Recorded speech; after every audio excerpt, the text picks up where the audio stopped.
Үшбұрыш пен төртбұрыш тәжікелесіп қалды.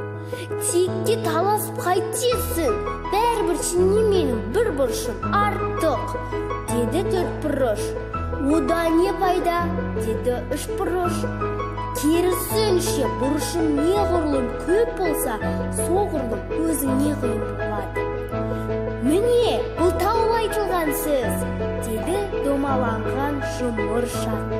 Маған жұрт қай жағымнан келерді білмейді. Мысалы, 8 қырлы бір сырлы болам деп армандаудың заманы баяғыдай өткен. Меніңше, қырлылар емес, қырсыздар бақытты бүгінде. Круглый дурак, деді ыза болған төртбұрыш.